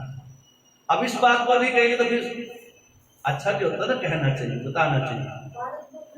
हाँ 12 नहीं, बाहर खड़े हो गए, हाँ पूरी आरती उतार दी मैंने चिमटा भी दे लिया, इनकी गप्पे पूरी नहीं हुई। और कथा में घड़ी को देख लेंगे 6:15 बज गए, महाराज जी कर दो ना कुछ, हाँ ऐसे टकटकी देखते रहते हैं। मैं बोल देता हाँ ठीक है समय हो गया। तो कहने का भाव ये था कई चीजें ऐसी होती हैं बतानी पड़ती है। शास्त्र से बाहर कोई भी चीज नहीं बताते, शास्त्र से बाहर कोई चीज है भी नहीं। यदि ये सारा जीवन को देखा जाएगा ना, मनन किया जाए, हम शास्त्र से बाहर कोई चीज कर ही नहीं सकते। शास्त्र में जैसे लिखा वैसा ही करते हैं, लेकिन जो अच्छा लिखा है उसको बहुत कम कर पाते हैं। जो बताया गया है भी ये अच्छा नहीं है, ये नहीं करना चाहिए, उसके ऊपर ज्यादा ध्यान देते हैं। क्योंकि लोग संसारिक लोग हैं, संसारिक लोगों का ध्यान संसार में लगता है, हमारा ध्यान पूजा पाठ में ज्यादा लगता है। अब क्या करें, इसलिए सुनाना पड़ता है, जब समय मिलता है तब सुनाना ही पड़ता है। हमारी देवी को भी सुनाना पड़ता है, सबको सुनाना पड़ता है। हाँ कई बार लट लेके तैयार रहते हैं, तो कथा सुनानी पड़ती है सारी। पति व्रता स्त्री का जो धर्म होता है वो बताना पड़ता है, सबको बताना चाहिए। हो सकता है इनको भी सीख लग जाए, किसी को तो लगे सीख। बोलो गुरु शंकर भगवान की। अब इस प्रकार से महादेव ने मन में कहा देवी बहुत दिन हो गए लाड प्यार करते स्वामी कार्तिकेय जी से, आप थोड़ा घूम के आ जाओ। यार दोस्त जो ना बड़े परेशान है, जब से शादी हुई ना मिला ही नहीं, ठीक है ना, यारी दोस्ती कुछ भूलनी चाहिए। कह ठीक है महाराज कह रहे तो जाओ। चले गए महाराज जी, चले जाते तो इतनी जल्दी आते ही नहीं, माता पार्वती को पता था इतनी जल्दी आने वाले का है, लेकिन आज है मौका ऐसा लगा बहुत जल्दी वापस आ गए। माता पार्वती जी का स्नान का समय आ गया, माता पार्वती स्नान करने की इच्छा हुई। अब वहां इतनी सुंदर व्यवस्था तो थी नहीं कि रानी की पटरानियां भी हों, सेविका हों, सेविका कोई थे नहीं। और कुटिया जी जैसे कैलाश मानसरोवर पे जैसे रहती वैसे थी। अब माता पार्वती स्नान करे तो कैसे करें, कोई सेवक भी नहीं है, सेविका भी नहीं है, किसी को दरवाजे में खड़ा कर दे। माता पार्वती अंदर अपना स्नान करने की जैसे जैसे तैयारी करने लगी।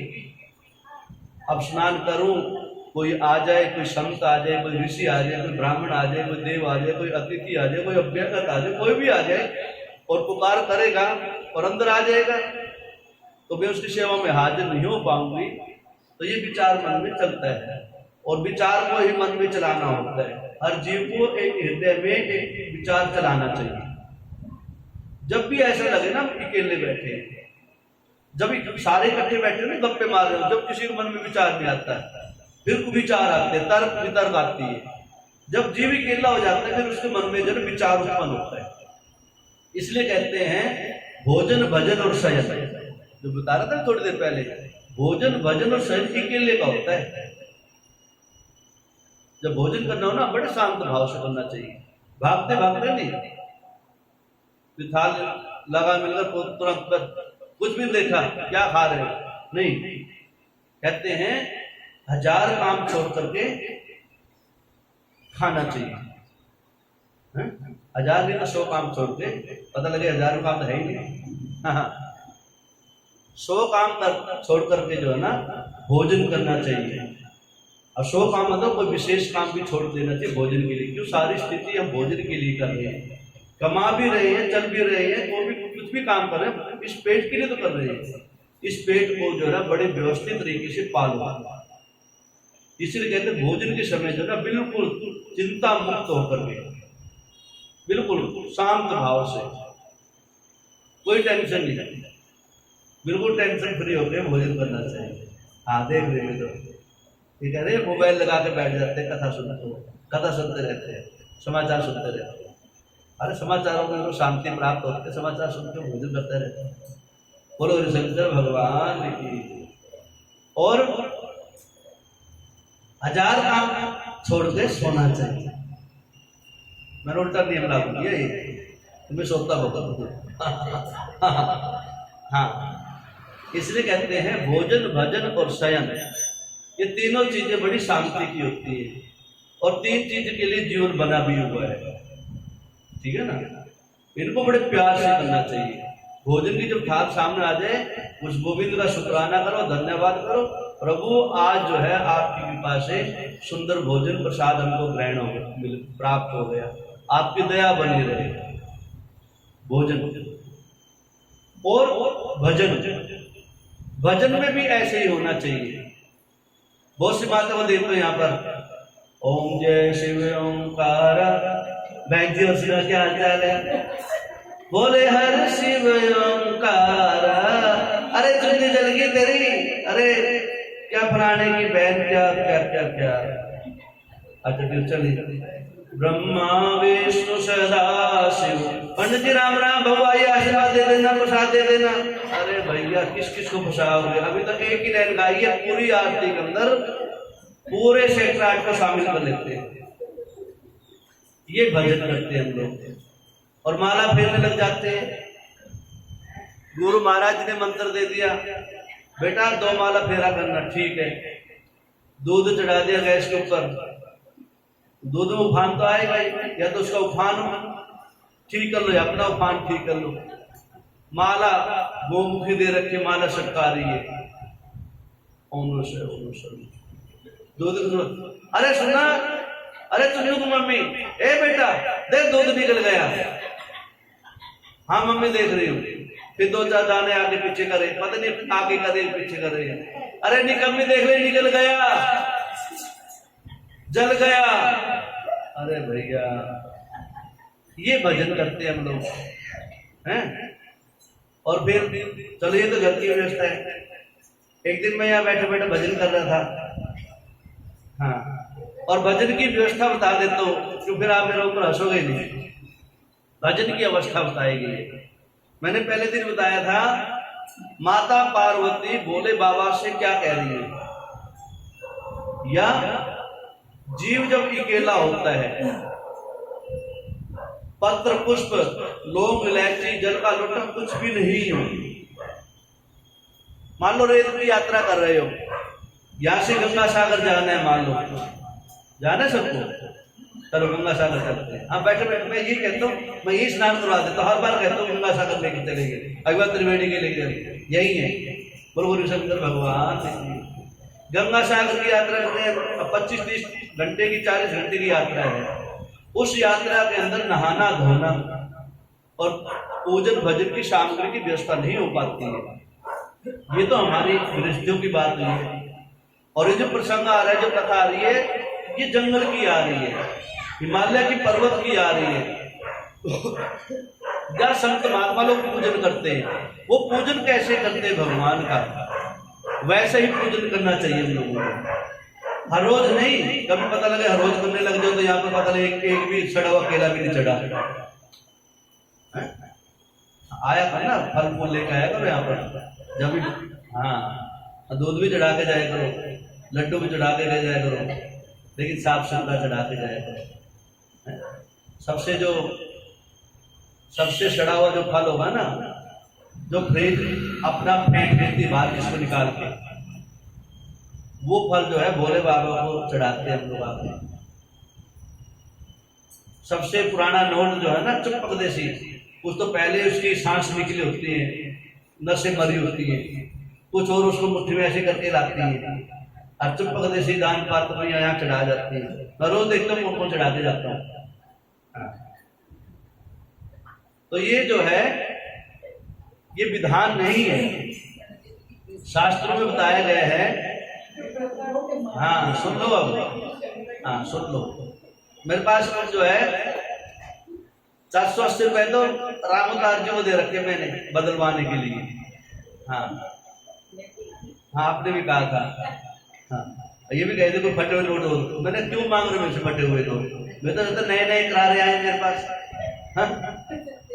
आते रहते हैं। कहने मतलब ये है, भाव ये था, कर्म में जितनी श्रेष्ठता रखोगे, भाव में जितनी श्रेष्ठता रखोगे, पवित्रता रखोगे, शुद्धता रखोगे, उतना ही भगवान को आपको विपरीत देना है।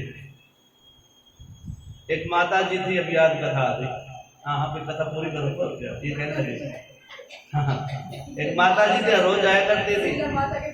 हाँ, हाथ में टोकरी लेकर के उसमें 10-12 डब्बी, हाँ, एक लोटा पानी का। चलती घर से, बेटा मैं चली। माता जी कहाँ चली? मंदिर। बहू भी चाहते, चल 2 घंटे फ्री होके आएगी, 2 घंटे में भी अपना फोन पे गप्पे मारूंगा। चली, माता जी जा रही है। माता जी चलो भगवान जी को राधे राधे कर देना, पंडित जी को राधे राधे कर देना, ठीक है। बेटा प्रसाद लेके जाना है। माता जी 20 रुपए लो, ले जाना। फल ले जाना। फल की बात बताइए, फल लेने के लिए बैठे हम लोग सारे यहाँ, और फल कैसा लेना चाहिए उसके ऊपर बताया। फल आपको वही मिलेगा जो फल आप लेके आओगे। यहाँ कोई बाग तो लग नहीं रहा, पंडित जी केला चढ़ाया रहा, अमरूद मिल जाएगा, ऐसा तो कुछ नहीं है, वही मिलेगा। माता जी चली घर से, बाजार लगता था, वहाँ फल वाले भाई खड़े होते थे, दो खड़े हैं, टोकरियों में फल लगा के सजा के बैठे हैं। माता जी से राधे राधे, आओ माता जी आओ। आए बेटा, कैसे दिया फल? माता कौन सा फल लेना है? चल बेटा, मंदिर बहुत बड़ा अपना, भगवान बहुत ज्यादा है, सबको देने हैं। हाँ, सबको देने हैं। आज तो केले महंगे हो गए। वैसे केला सबसे, और 12 महीने का फल बताया गया है। केला सबसे पवित्र फल भी बताया गया है, और 12 महीना चलने वाला फल बताया गया है। सारे फल सीजन के हो गए हैं, केला एक ऐसे 12 महीना चलता है। और सबसे पहले फलों में यदि फल लेने जाओ, भगवान को यदि चढ़ाना तो केला जरूर चढ़ाना। बाकी आम वगैरह जो भी चढ़ाना चढ़ाना, लेकिन केले के साथ में जरूर चढ़ाना चाहिए, जोड़ा। अब केला ही सबसे सुयोग्य है, सबसे सरलता से मिल जाते हैं। माता जी देखा केले वाले खड़े हैं। बेटा कैसे दिए केले, कैसे लगाए? माता जी 50 रुपए दर्जन। अब 20 रुपए लाई, अब उसमें सिर्फ बचाने हैं। बोलो शंकर भगवान की। कहते बेटा नहीं, कहते ये वाले फल, कहते ये वाले 40 रुपए दर्जन है। कहते बेटा अब तेरे से सौदा नहीं बनेगा। कहते उससे बात करते, थोड़ा 10 मीटर दूर खड़ा कर, कोई सारा कर, माता इधर आजा, सस्ता मेरे पास। वहां पहुंची, हाँ बेटा सुना, राधे राधे राधे राधे। कैसे दिया फल? ये 30 रुपए दर्जन है। माता देखा 20 रुपए है, 30 रुपए दर्जन, अभी तो गुंजाइश बहुत है। कहते बेटा वो टोकरी में, कह रहा वो 20 रुपए दर्जन है। माता जब बराबर तो हो गई, अब बचाने है, बचत करनी है इसमें से। मेरे बेटे की कमाई है, मेरे घर वाले की मेहनत की कमाई है, बहू को क्या पता कितनी कमाई का है, निकाल के दे दे, ये दे दिया। मतलब ये विचार, संकल्प और विकल्प जो है जीव के चलते हैं। माता जी कहते बेटा और भी कोई फल वाला खड़ा होता है? कहते खड़ा होता है, दूर से मंडी लगती है, वहां मिल जाएंगे, वहां कौन जाएगा? माता जी 2 कदम पीछे हटती है। माता जी की नर्ज जो है, एक प्लेटफार्म बना होता है नीचे रिक्शा में, जो फल वाला बेचता है ना, उसके नीचे एक प्लेटफार्म बना होता है, उसके ऊपर भी टोकरी टोकरी रखी होती है।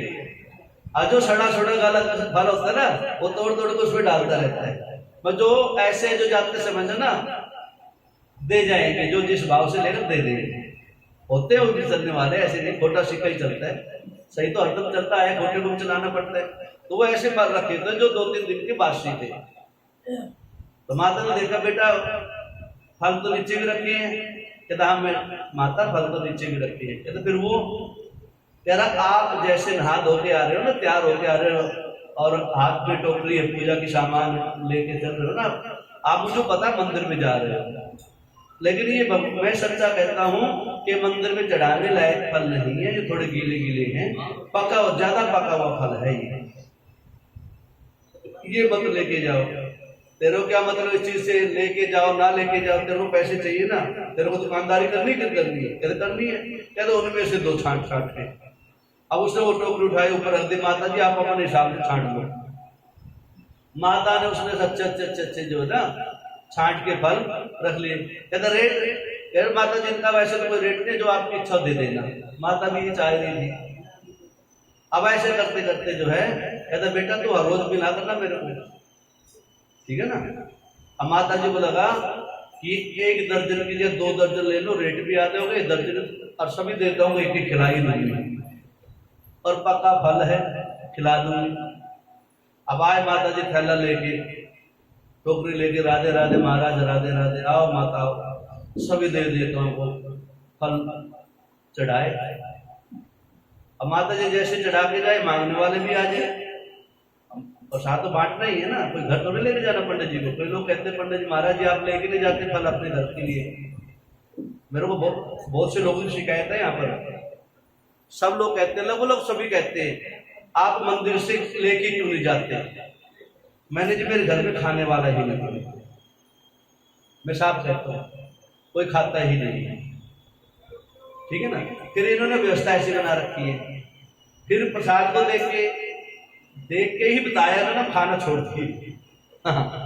मैं इसलिए लेके नहीं जाता, मैं जब भी जाता हूँ यहाँ से नाश्ता करने फिर मंडी से लेके जाता हूँ, अपना मनपसंद फल लेके जाता हूँ। तो माता जी आए, सबको हर रोज चढ़ा के जाए और हम बांट देते हैं फलों को। पंडित जी का काम तो बांटने भी बांटे नहीं होगा, जो जिसको दे वो हर रोज के महाराज ये सड़े गले फल हमें मिले देने के लिए। तो एक दिन आपके जो है यही की बात में तो लड़ मरा था से, मैंने भाई मेरे को बाग बगीचा लग रहा है, मेरे बाप का बाग लग रहा है क्या, मेरे पास जो आता मैं दे दे, तो विष भी खा लिया करो, नहीं फल दिया करो, फल तो जो है वो दूंगा। बोल शंकर भगवान। अब इस प्रकार करते करते करते करते और माता फिर लास्ट में क्या कह के जाती है भगवान को पता है, आरती उतारते समय संकल्प करते वो लोग हाथ में जल लेके भगवान से प्रार्थना करते ना, भगवान हमारे घर में इस चीज की कमी है वो दे देना। और माता को बुजुर्ग क्या चाहिए होता है, घर में पोता चाहिए होता है, पोता या पोती हो जाए। हर रोज भगवान से प्रार्थना करते हैं भगवान 1 साल में मेरे घर में जो ना बहू को जो ना पोता हो जाए और आपको मैं खुश कर दूंगी।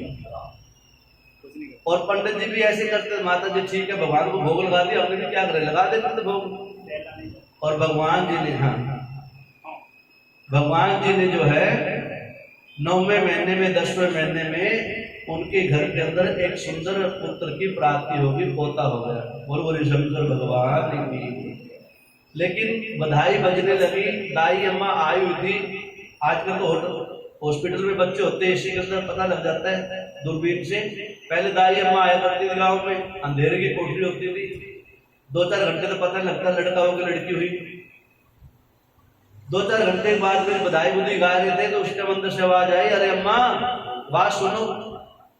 कहते क्या हुआ, कहते इधर आओ। कहते क्या हुआ, कान में कहा, कहते अम्मा पोता तो हुआ है लेकिन अपाहिज है, अपाहिज है, लंगड़ा है, लूला है, काना है। अब माता जो है जब माता के कानों में बात सुनी, माता ने कुछ नहीं देखा, आगे देखना पीछे देखा, दौड़ी दौड़ी जो है ना मंदिर में पहुंची। और जो गाली सुनानी थी भगवान को सारी गाली सुनाई और पंडित जी को सुनाई। कैसा आशीर्वाद दे दिया, आपको शर्म नहीं आती। मैं 12 महीने हो गए पूजन करते करते, हर भगवान को फल चढ़ाती। भगवान झूठे हैं, भगवान भी मकार हैं, पंडित भी झूठे होते हैं, आशीर्वाद झूठा देते हैं। पंडित जी से भी रहा नहीं गया। माता जी बैठो पानी पियो, क्या हो होना क्या था। जिस संकल्प को लेके, जिस फल की प्राप्ति के लिए मैं हर रोज आती थी, नियम लेके उठाया था मैंने, मैं 1 साल तक पूजन करूंगी, फिर सत्यनारायण की कथा करवाऊंगी, और मेरे घर में तो आपने ऐसा ऐसा कर दिया।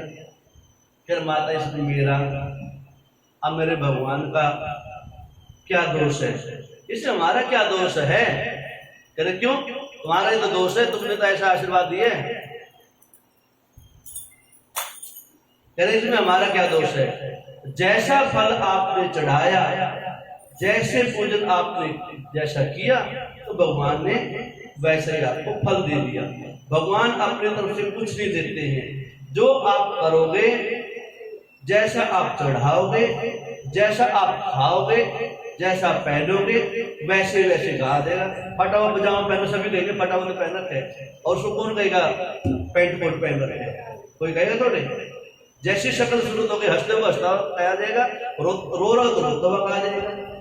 तो कहने का मतलब भाव ये था, जब भी पूजन और भजन करते हैं सतोगुणी विचार हृदय के अंदर जागृत होना चाहिए, ना कि ज्यादा व्यवस्था के अंदर चक्र में रहना चाहिए। यदि व्यवस्था नहीं बन पाती है, एक सुंदर फल खरीदो, देहरी होती है ना जो भगवान की, और अपने घर की देहरी होती है। देहली को ही घर माना जाता है, देहली को ही सब कुछ माना जाता है, इसलिए देहली का पूजन किया जाता है। देहली मतलब हमारे घर की व्यवस्था, देहली अर्थात भगवान की व्यवस्था। आपने देहली पे मस्तक रख लिया और देहली के ऊपर 2 अक्षर चढ़ा दिए साधु, मानो आपने पूरे श्री विग्रह में पूजन कर लिया। फिर अलग नहीं दुर्गा माता के लिए अनार लाने, ठाकुर जी के लिए मक्खन मिश्री लाने, रामचंद्र जी पेड़े मांगने लगे, हनुमान जी बूंदी और चूरमा मांगने लगे। फिर ऐसी व्यवस्था करने की जरूरत नहीं है, वो तो व्यवस्था कर पाओ तो कर लो, और कभी कभी कर लो, हर रोज तो ये भी व्यवस्था नहीं बनती है, तो राजा महाराज भी नहीं कर पाएंगे। तो कहना भाव ये था कि जितनी भी व्यवस्था हो बहुत कम हो, वो सुंदर हो। एक फल चढ़ाओ सुंदर। माता नवरात्रे आ जाएंगे, 16 सुहाग चढ़ा के चीजें चढ़ा के जाते हैं यहाँ पर पुड़िया के अंदर। 10 रुपए की पुड़िया के अंदर सुहागन स्त्री जो है ना सुहाग का पूड़ा चढ़ा के जाती है। और मेरी तो आदत है पहले वो तो चढ़ने नहीं दूं, और चढ़ गए तो उसका आशीर्वाद उसी टाइम दूं। हमें पूजा में बैठा हूं बस। हाँ, मेरी आंख ना लगी है। मेरी आंख के सामने यदि कोई करता है मैं उसी टाइम उसको टोक देता हूँ, मेरी एक आदत है। कहीं से हुआ मेरा झगड़ा, मेरे बहन जी रुको प्रसाद लेके जाओ, मैंने उठाया, वो पुड़िया ऐसी रहती खोल के और माता जी को दिखा के मैं लोग बैठ ये पहनो चूड़ियां, करीब को चूड़ी पहनने की है, मैंने ये भी लगी पहनने वाली, इन्हीं को बेवकूफ बना रहे हो। मेरे घर 16 सुहाग चढ़ा रहे हो, उसके अंदर बिंदी भी है, लिपस्टिक भी है, पाउडर भी है, पति क्या क्या है, और सारे इनको चढ़ा रहे हैं। अरे मेरे भूल के बाद चढ़ाओ, 5 चूड़ी लाओ, 7 चूड़ी लाओ, जब भी चढ़ाओ, जब भी अवसर प्राप्त हो कुछ भी चढ़ाओ, 2 अक्षर 2 चावल के दाने चढ़ाओ बस। जितना टीका लगा के जितने अक्षर माथे में लग जाए उतने चावल चढ़ाओ बस। मुट्ठी भर भर के नहीं, या किलो किलो जिसके अंदर ससुरी चल रही हो, ऐसे नहीं, 2 चावल चढ़ाओ, भगवान को खुश, उसपे परमात्मा खुश हो जाएंगे। एक फूल चढ़ाओ, खिला हुआ फूल चढ़ाओ बस, एक फल चढ़ाओ, वो भी आशीर्वाद में लेके चले जाओ। पंडित जी टेंशन मत रखना, पंडित जी कहाँ से खाएंगे, पंडित जी को खिलाने वाले बैठे हैं, अपनी टेंशन रखना, हमको कौन खिलाएगा। एक ही फल चढ़ाओ बस, सुंदर फल चढ़ाओ, 2 ले आओ जोड़ा, एक भगवान को छोड़ दो, एक अपना ले जाओ, प्रसाद की व्यवस्था बन जाएगी। तो कहने का भाव ये था कि मान लो कभी 5 मिनट की और कथा पूरी करते हैं, मान लो कभी ऐसा अवसर प्राप्त हो जाए, बात ये चलती थी, ऐसे बैठ के पूजन करना पड़ जाए। मैं इसलिए कहता हूं जब भी कथा सुनो ना, पूजन करते रहा करो। तो वहां हम लोग प्रार्थना करवाते हैं, आत्मा तुम गिरिजामती सहचरा, अपने आप को ऐसा समझा करो, ऐसी प्रार्थना किया करो। एक भजन गाया करते, वो तेरे पूजन को भगवान बना मन मंदिर आलीशान, तेरे पूजन को भगवान बना मन मंदिर आलीशान। बोलो शंकर भगवान तो पूरा आता नहीं ना। हाँ बस वो बात हो गई ना, किसी पूछा महाराज जी इंग्लिश आती है, कहता यस, कितनी कहता बस, हाँ इतने भजन आता है। तेरे पूजन को भगवान बना मंदिर आलीशान, ये मंदिर है हमारी काया, ठीक है ना। और ये जो आत्मा है ये माता पार्वती है, आत्मा तुम, आत्मा भोला बाबा है, और मति बुद्धि माता पार्वती है। ये सोचना चाहिए अपने आप में। आत्मा को गिरिजामती सहचरा, और प्राणा, जो प्राण है ये आपका पूरा घर है। ये जो शरीर है इसके जो प्राण है वो आपका ऑक्सीजन है, सहचर है। प्राणा शरीर पूजा ते विषय भूप रचना, कभी किसी कारण से जो है भोग की बातें हो जाए, योग की बातें हो जाए, कर्म योग की बातें हो जाए, कुछ भी बातें हो जाए, वो समझो आपके पूजा का विधान है। पूजा देवी योग भोग रचना निद्रा समाधि स्थिति। और मान लो पूजन करते करते, भजन करते करते, माला फेरते फेरते नींद आ जाए, है? मैं किसी ने कहा था महाराज जी सो रहे हो क्या? ठीक है ना। जब आदमी सच्चा सही पहला फेरते हो, रात में जाके आएंगे 4 बजे जब फेरे करवा के आएंगे तो नींद तो आएगी, यहाँ बैठे बैठे के आएगी, नींद आएगी। लेकिन नहीं, कई बार ऐसी अवस्था होती है आदमी सच्चा ध्यान में चला जाता है और फिर उसको शरीर का भान नहीं रहता। समाधि उसे कहते हैं, निद्रा समाधि स्थिति। मान लो प्रभु आपकी पूजा करते, पहले बार तो नींद आती नहीं, टेंशन में जी रहे हम सारे। मान लो पूजन करते करते नींद आ जाए तो आप समझना मैं आपकी समाधि में पहुंच गया। निद्रा समाधि स्थिति। संचार पदयो, अरे प्रभु ऐसी कृपा करना जब मैं घर से निकलूं, व्यापार स्थान में, कर्म स्थान में जाऊं, धर्म स्थान में जाऊं, जहां पर भी जाऊं तो मान लो मैं इसकी परिक्रमा कर रहा हूं। निद्रा संचार पदयो, मैं पांव से अपने आप के मंदिर की परिक्रमा करूं। संचार पदयो पदक्षण विधि स्तोत्राणि सर्वागिरो, अरे भगवान इतनी शक्ति देना हमें, जो भी शब्द मेरे मुख से निकले, जो भी प्रार्थना निकले, जो भी वाक्य निकले, वो आपके स्तोत्र पाठ बन जाए।